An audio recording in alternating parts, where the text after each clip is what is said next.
biomarkers, PSA, 4K, and Phi. So let's get started. There's my disclosure. In terms of the three assays I'm talking about, we have PSA, which is FDA approved, Phi, which is FDA approved, and 4K score, which is CLIA approved, which means it has to be done only in a CLIA approved laboratory and has not been approved by the FDA. Well, let's go back and talk a little bit about the biology of PSA, because many of us probably don't really remember. It's been so long ago, in the late 1980s, when PSA came out. Exactly what is PSA? So PSA is an androgen-regulated serum protease. It is produced in the ducts and the acinar epithelium of the glandular cells. Its role as an enzyme, it cleaves seminogellin 1 and 2. So when the semen comes out, it coagulates, making the sperm inaccessible to floating up the oviduct. So the PSA is necessary to liquefy the semen to allow the sperm to mobilize. There are 15 different tissue kallikreins. So PSA, which is a kallikrein, is not located just in the prostate, but the one that we focus on, PSA, which is, here's the genome of the different kallikreins. PSA, which is kallikrein produced by the kallikrein 3 system, that goes DNA, RNA, and finally the protein PSA. And there are other kallikrein proteins that have become of interest lately and make up some of the newer assays we'll be talking about. So in addition to PSA, the kallikrein 2 and 4 are also produced in the prostate and also appear to be androgen regulated, which means with androgen deprivation, not only will you drive down PSA, but you'll drive down K2 and K4. So the schematic represents the pathways of how PSA gets out into the serum so we can measure it, how it's changed, and what it's bound for. So the PSA appears as a pro-PSA, which is a much larger molecule than PSA produced by the acinar epithelial cells. It gets into the lumen, where it is cleaved by kallikrein 2 into active PSA, which is the active enzyme that does its work on the seminogellin. Then PSA gets out into the serum, so it's got to cross from the lumen through two cellular levels, through a basement membrane to get into the serum. And 70 to 90% of the PSA is bound by alpha-1 antichymotrypsin, and the rest remains as free PSA. So when we measure total PSA, we're measuring all of this. And we know also that the free PSA not only includes PSA, but it includes some of the pro-PSA that has not been converted into PSA. When a patient develops prostate cancer, PSA, free PSA, and the pro-PSA can get out more easily because of breaks in the basement membrane where the cancer has invaded through the basement membrane. And because these elements escape, there is higher levels of pro-PSA in the serum. So this allows us to use pro-PSA or one of its metabolites, which I'll explain, as a marker to measure prostate cancer.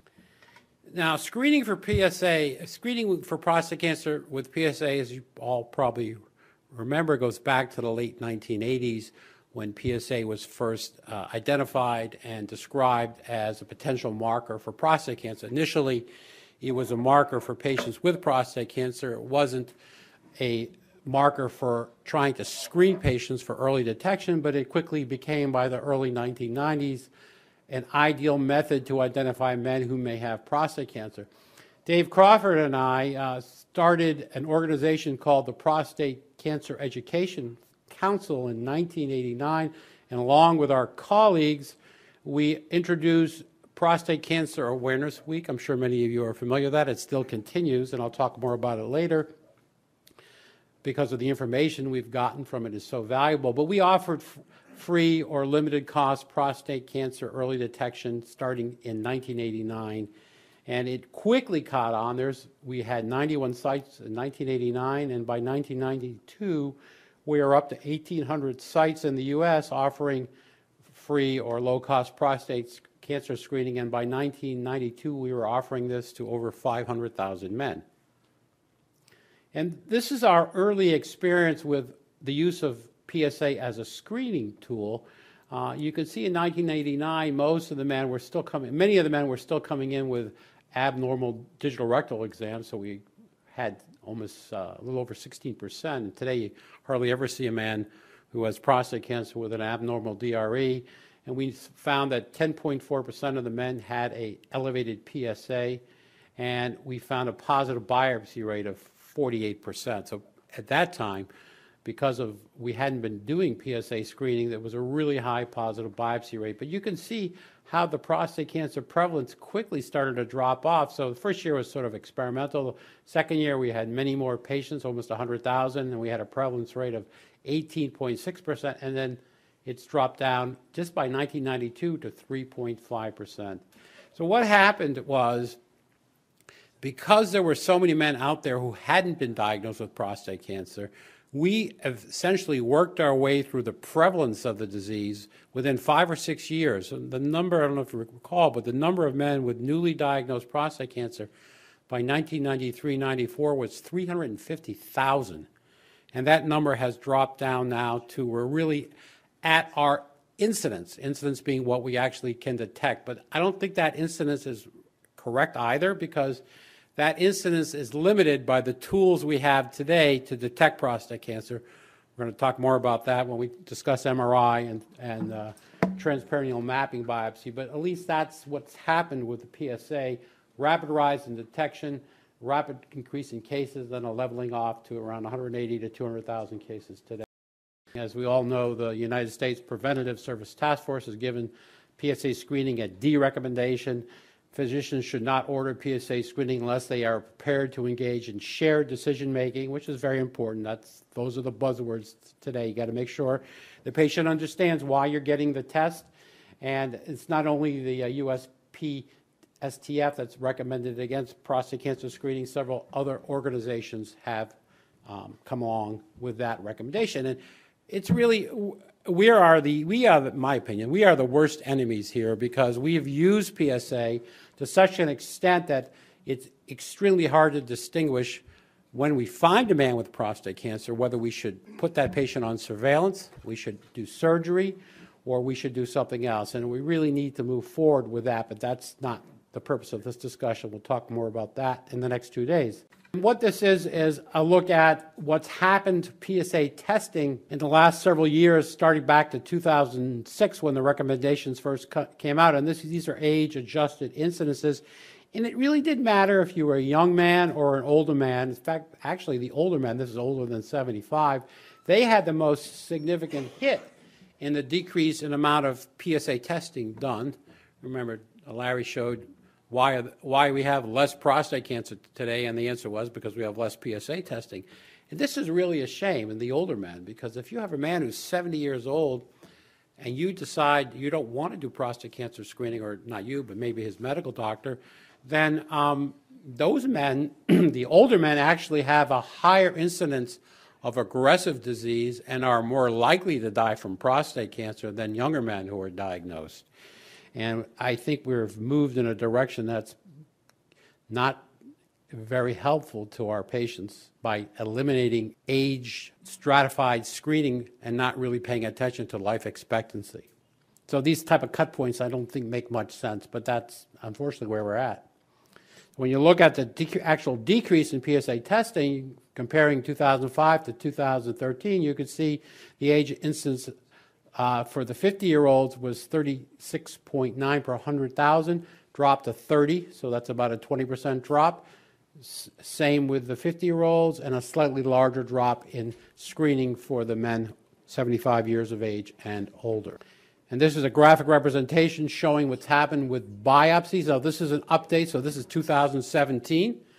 So new data showing what's happened. We peaked out at about 80 per 100,000 in 2007, and this has dropped. It's almost down to half of what it was by 2006. So we're facing this, I think, dilemma by perhaps not biopsying enough people, mainly because you have a decrease in the amount of PSA testing. And the other interesting thing is it's not only that the fact that we have maybe now a bias against taking a PSA and doing a biopsy, we also are realizing that our biopsy strategies are leading to many more complications. So here's the total complications associated with biopsy out through 2014. From 2005, you can see almost a 50% increase in complications associated with prostate biopsies. And when you look at sepsis, here's sepsis in purple. Down here, you can see a substantial increase. There was almost no septic events recorded in the database from 2005 up now. You're getting to about 1.5% in septic incidences. So patients are seeing, I don't want PSA because it's going to lead to a prostatectomy, and half the time the prostatectomy may be unnecessary. I don't want a biopsy because it leads to sepsis. I have friends who were in the hospital because of infections. Maybe I had a friend who died from an infection. So things are working their way against men, unfortunately, who probably need to have more biopsies, not less biopsies, but smarter biopsies and a smarter way to assess what to do with the patient. Now, PSA itself is not, as we all know, a marker for prostate cancer. It's just a marker for prostate epithelial cells.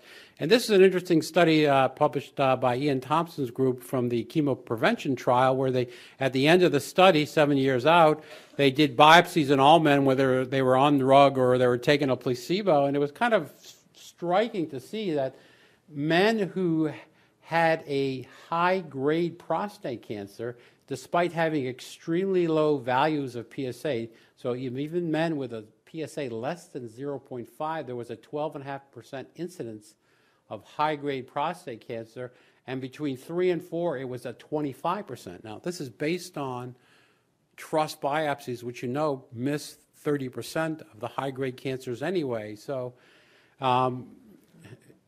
even if we had a cut point of PSA down to 1, we're still going to be missing 10 to 15% of the high-grade tumors. So this again gets back to the dilemma for us is not just the PSA test, it's the tools we use to diagnose prostate cancer and ultimately select which patients should be treated. So part of the challenge is that we rely on the TRUST biopsy to make a diagnosis of prostate cancer, and this method gives us incorrect information 50% of the time. And can this be solved by alternate forms of detection, which would be an MRI or perhaps a transperineal mapping biopsy? That 50% is sort of an average number, but what it comes from is when we do a first TRUST biopsy, the false negative rate is 30%, which means we missed the cancer 30% of the time, we do another biopsy. And we do get a biopsy of prostate cancer, and it comes out to be a Gleason 6 or low-volume Gleason 7 on TRUST biopsy. 50% of the patients who had surgery probably didn't need to have it. They could have had either observation or they could have had perhaps focal therapy, which is very difficult to do today. And 50% of the men who go on surveillance within 7 years have active treatment. So that 50% number of being wrong is a good average number to say that what we're doing is wrong. It's like a flip of a coin. Okay, so let's talk about some of the other assays. Let's talk about the Prostate Health Index, or PHI. This is a test that was put out there by Beckman Coulter, and it gets back to the PSA, but there are 3 components now. There's total PSA, there's free PSA, and there's P2 PSA, which is a measure of pro-PSA minus 2 elements. So it's called -2 pro-PSA. And PHI is a calculation from the results of these 3 immunoassays, which gives us a PHI score, probability of cancer. So the next few slides, is this better than doing just a PSA? If you're going to take a PSA on a patient and it's slightly elevated, 4.2, 4.5, should you get a PHI score before you do a biopsy, or maybe you'll get the biopsy and the biopsy comes negative, knowing that there's a 30% risk that you had a false negative biopsy? Should you get a PHI score to help you guide whether or not you should do that second biopsy? So that's the 2 scenarios you'd want to use the PHI in. So let's look at some of the data. This is 22,000 men from Catalona's group who came in for screening. They had total PSA. They had free PSA over total PSA, which is the percent free PSA. They had the Pro-2 PSA. They had the Pro-2 PSA divided by the free PSA, which is the percent Pro-2 PSA. And then they had the Beckman-Coulter PHI index, which is Pro-2 PSA divided by free PSA times the square root of PSA. And the biopsy, they biopsy patients, so it's first biopsy who had a range in PSA of between 2.5 and 10, and a non-suspicious digital rectal exam, which is probably the bulk of patients we see today. So what they showed here is that the phi score, when it indicated the biopsy, had the greatest area under the curve compared to total PSA and free PSA, or percent free PSA. So just a little bit of statistical recall here. So we call these a receiver-operated curve, and a receiver-operated curve that was 100 or 1 means that the sensitivity is 100% and the specificity is 100%. So you're correct 100% of the time. If it's positive, then the biopsy is positive. It's negative, then the biopsy is negative and there's no cancer there. So the ideal area under the curve would be 1 or 100, depending how you're reading it. And this line here would look like this. So now we're trying to evaluate how much better is this assay phi than the current things we already have in our handbook, and we compare them to that by looking at what's called the area under the curve, which is the area on this side of the line. So you can see it's marginally better, certainly not a home run. And when you look down at the actual numbers, the specificity for phi is much higher than total PSA, 24% versus 65%. The positive predictive value is not much greater, so it's not telling you any better that there's cancer there, but it's telling you better that there's no cancer there. And the negative predictive value also is much better, but it's not 100%. Another study looking at this, and now, different scenario. That was initial patients coming in. This is rebiopsy. So they've had their first negative biopsy. You're still concerned they have prostate cancer. So this study looked at 1 or 2 previous negative biopsies, and they compared the diagnostic accuracy of the percent pro to PSA and phi, and looked at several different assays to compare positive or negative biopsy in the rebiopsy situations. So positive biopsy versus negative biopsy, just comparing mean values, total PSA, was actually higher in the negative biopsy group, but it wasn't significant. The pro to PSA wasn't helpful. Free PSA was slightly helpful, but the best bang they got out of this study was for percent to PSA was substantially higher in the positive biopsy group, and for the phi number was substantially higher in the positive rebiopsy group. So it seemed to help there. And here is the ROC curve, the red curve, showing the total phi score here is in orange, so there's the orange. Compare that to the PSA, total PSA, which is blue. So the solid line here is at 45 degrees, means there's no difference. So you can see the blue is a little bit better than no difference, whereas the phi is substantially different. But you still have this huge area of uncertainty. And my feeling is when you have such a large area of uncertainty, yes, it helps, but it's not definitive. We all want definitive. Okay, so let's take a look at another study. This was 729 patients who had a suspicious DRE and or an increased PSA, and let's not do 12 core biopsies. Let's see if the test helps with a saturation biopsy. So now we'll do 18 cores and see if the numbers are any better. So they compared total PSA, percent free PSA ratio, and the phi score. And in this group of patients, the prostate cancer detection rate was 38%, so maybe a little higher. I think in our clinical practices, we tend to see 30, 35% positive biopsy rates. So this is a little higher, maybe a reflection of the fact that 18 cores were done rather than 12 cores. And then we now can look at the performance, again looking at the ROC curve. Here is the phi score again, there.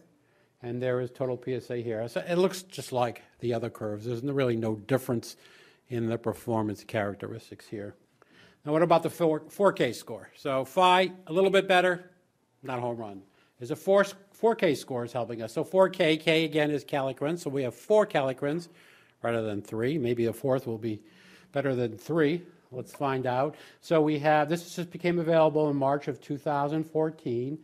We have now total PSA, free PSA, intact PSA, and then of course the addition now here is human kallikrein number 2.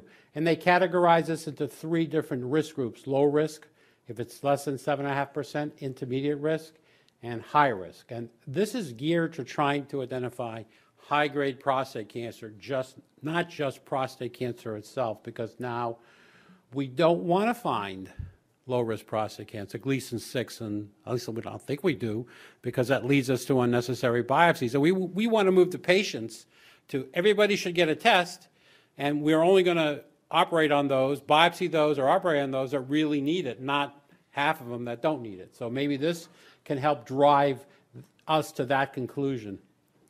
So this is a summary of how this test performed, the 4 kallikrein panel, compared to other factors that influence whether or not you can find high-grade cancer, any cancer. So they broke it up into 4 different groups, and these are the areas under the curve. So we'll just say age and PSA.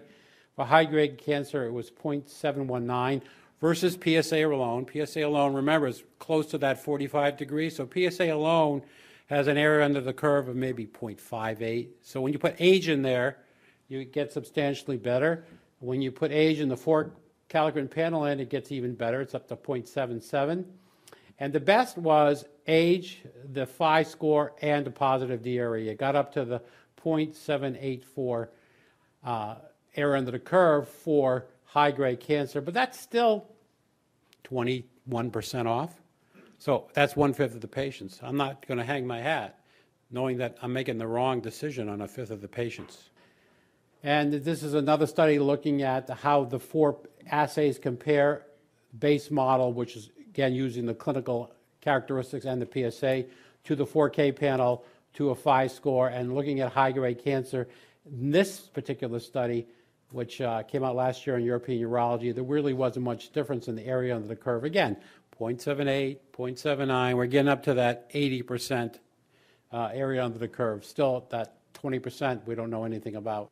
Just some of the older data. I remember a number of years ago, a lot of us were intrigued with PSA velocity. Remember, okay, the patient's got a PSA of 4, and I did a biopsy. Okay, it was negative.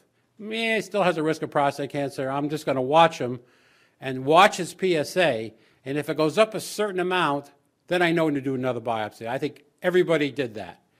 And so this study, which came out in 2006, it's actually an older study, looked at the detection rate at 4 years in men when the PSA went up 0, 0.25, 0.5, 0.75, or 1 per year, then looked at the diagnosis of prostate cancer in these patients stratified by that degree of a rising PSA, and found no difference in the detection of prostate cancer. So PSA velocity went by the wayside. I know some people may still follow that type of strategy, but it doesn't work. So I think we can forget about PSA velocity, and this is one study of several that came out with the same conclusion. So the challenge is now improve the interpretation of PSA, thus allowing primary care physicians to enhance referral efficiency. And so I'm going to ask you a question in a minute about who gets the PSA, but if you think about it, we're a referral practice. So we're getting patients sent to us because there's some abnormality. They have abnormal urinary symptoms. The PCP sends it to us.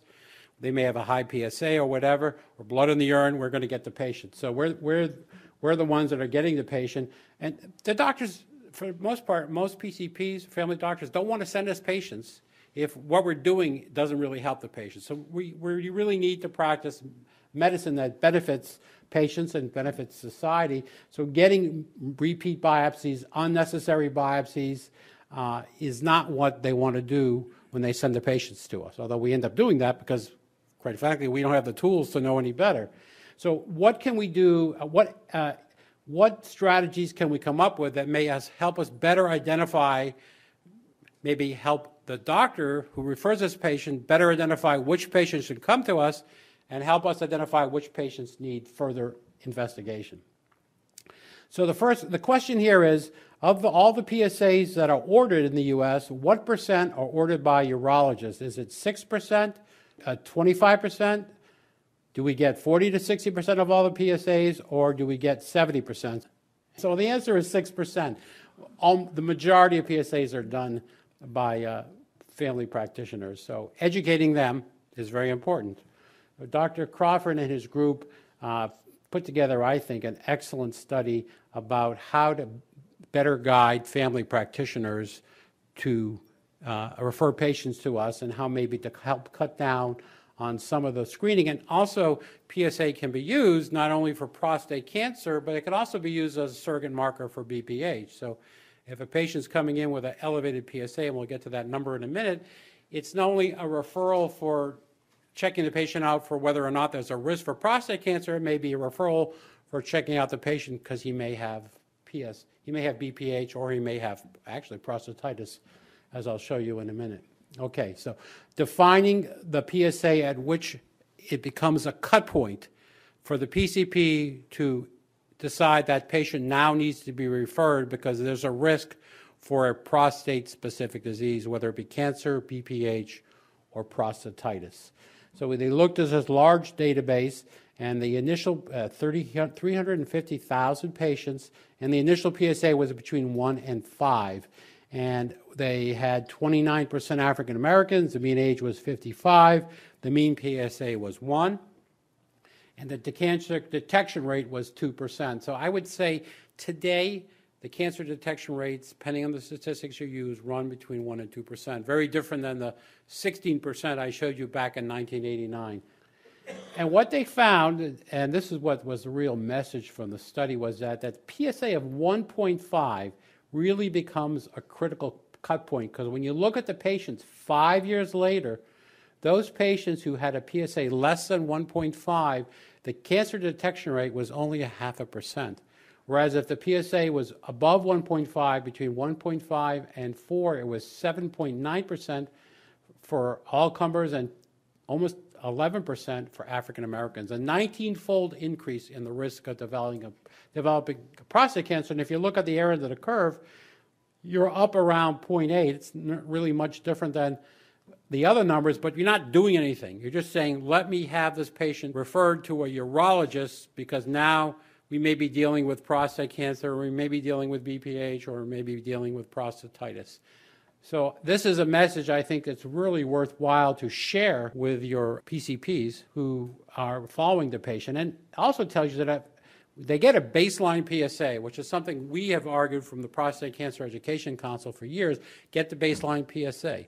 You're not going to miss that 40-year-old who comes in with a PSA of 3 who ends up having Gleason 8 and dying from prostate cancer at age 60.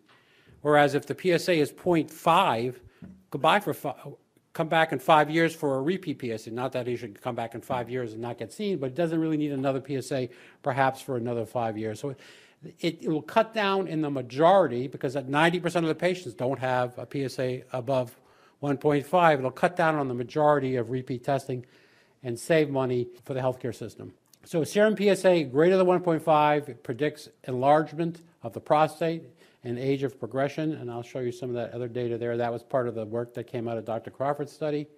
And I think this is very helpful. This is a recent paper that was in urology, but it's good because it shows you, when you're looking at the percent of men who have a PSA above 1.5, when you look at 60-year-old men, it's about 58%, and when you get down to 70-ish older men, it's about 45%. So men, very young men, very few have a PSA above 1.5. So that's a good take-home message about when you're expecting to see PSAs elevated given the specific age of the patient.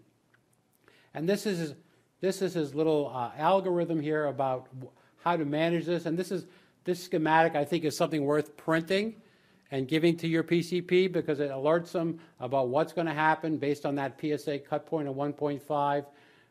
Yellow light, get an evaluation, maybe get a biopsy. Dr. Crawford put in here some other things that I think are worth discussing.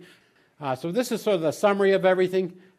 PHI score, FDA approved, costs about $500, area under the curve, 0.73. 4K score from OPCO, it's CLIA approved, so it's got to be sent to a specific lab. It costs $1,900, very expensive. PC3, which is the urine test, is FDA approved. It costs about $500, area under the curve, 0.68. And Select MDX, which is CLIA approved, it's not FDA approved, and it costs $500, and its area under the curve is about 0.89. I'm going to just caution you again. all of this data is based on TRUST biopsies. And we have to remember the limitations of TRUST biopsies when we look at this data and try and understand how to best apply it in our clinical practice. Now I want to switch gears a little bit because there was a little buzz a number of years ago when we started looking at serum PSAs and relating it to obesity. And we all may recall that men who had a high body mass index had a lower PSA. So we take this study out of Hopkins.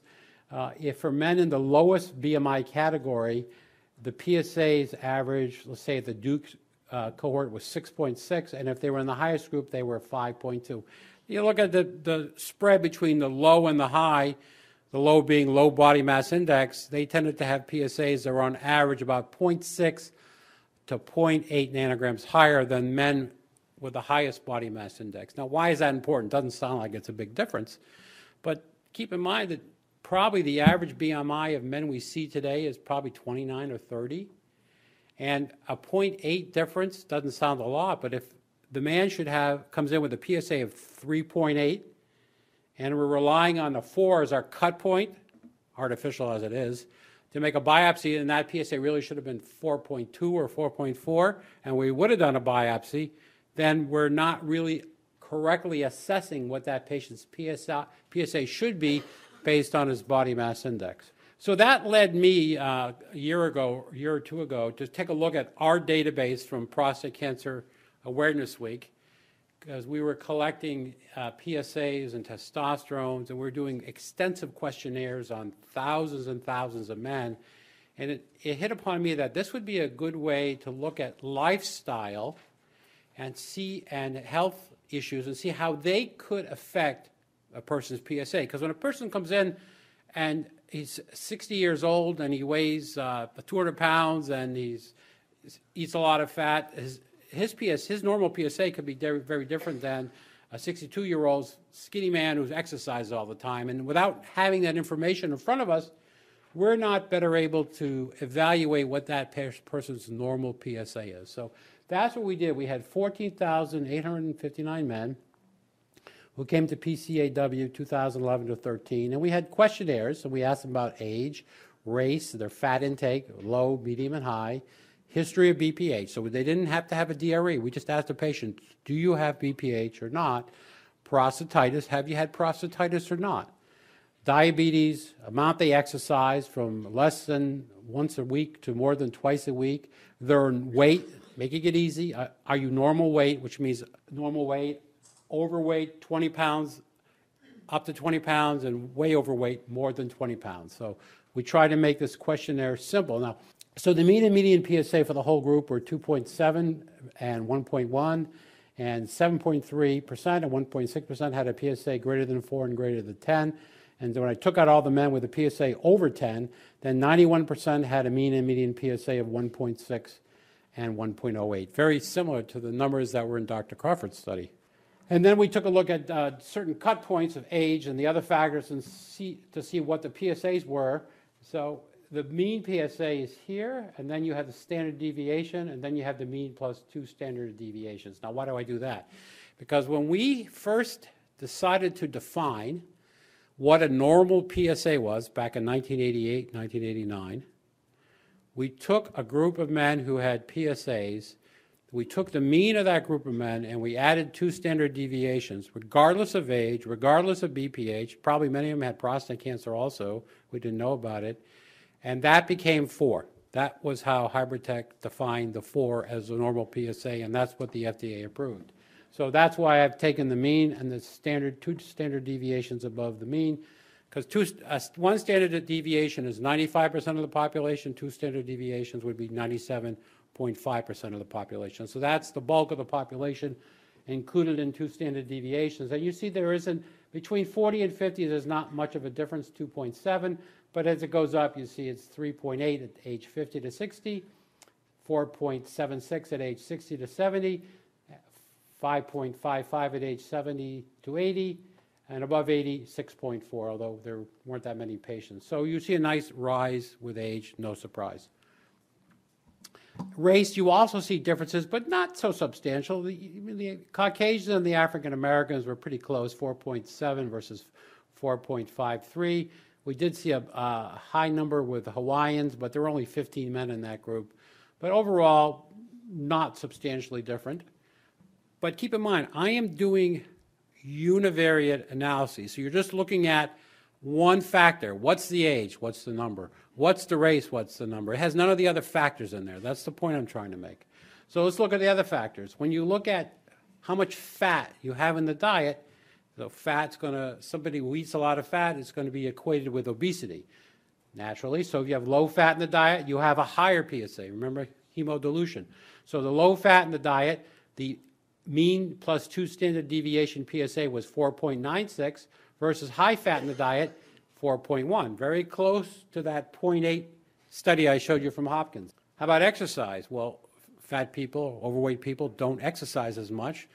Therefore, probably men who exercise a lot more will have a higher PSA, and which is exactly what you found. Men who exercise less than 1 day a week, 1 day or less a week, it's 4.4, and men who exercise two times a week or more, it's 4.8. So a difference of 0.4. All those numbers are statistically significant to less than 0.001. What about when the patient asks the question about, are you overweight and how much? So if they were not overweight, they answered not overweight, it was 4.9, and they said I'm overweight more than 20 pounds, it was 4.2. Again, the difference is 0.8. Very consistent with the other data. How about prostatitis? You asked the patient, it was about 20% of the patients who came through PCAW, they asked them, do you have a history of prostatitis? We don't know if it was bacterial. We only know they were told somewhere along the time that they had prostatitis. And there was a fairly big difference. 4.6, no history of prostatitis. 5.3 PSA if they had a history of prostatitis. What about BPH? Again, this is not digital rectal exam based. This is just asking the question, do you have a history of BPH? And it was 4.1 if the answer was no, and 6 if it was the answer was yes. Remember Dr. Crawford's 1.5 is an indication there may be BPH. Well, this is consistent with that also. Now you got a lot of information. You got to put it together. So we do a logistic regression analysis. We take all those variables that were highly significant on the univariate analysis, put them together because that's how patients present. They present with a combination of variables, and let's see what sticks out. So, of course, age, highly significant. Race was significant. Overweight is significant, and BPH is significant. So I can discard infection history, I can discard exercise frequency, I can discard fat in the diet, and just focus on these 4 variables to get a methodology for maybe finding out what should be the correct PSA. So this leads us to developing a calculator. And we developed a calculator where you can just plug in those values based on the questions you ask and come up with a number. Now, this is not ready for publication because it needs to be validated. You would take this calculator and you would validate it in a data set where men came in with a PSA, had a biopsy, and then you knew whether or not that patient had cancer, prostate cancer or not. But to give you an example of how it would work, the calculator gives PSA with a 95% confidence interval. So if you want to take it as 2 standard deviations, you could change it to 97.5%. So for example, a 55-year-old white male without BPH and a normal weight should have a PSA of 1.28, and that's the range. A 65-year-old black man with a BPH and 20 pounds overweight should have a PSA of 1.89, and a 70-year-old white man with normal weight with BPH should have a PSA of 2.5 with the range. So using this type of strategy, we may be able to refine further who should come for biopsy. So we will continue to work on this project and try and get this validated. So in conclusion, a simple cutoff for PSA of 4 is not ideal to discriminate between those with or without risk for prostate cancer. Both Phi and 4K score add marginal benefit when deciding to rebiopsy an at-risk patient, and they have an area under the curve of around 0.8 or 80%. The message to primary care physicians for men with a PSA greater than 1.5, it's valuable and can reduce screening frequency and offer an opportunity for referral. Lifestyle and demographic approach using weight status, BPH presence, age, race warrant further investigation to further refine who to biopsy and evaluate. Thank you.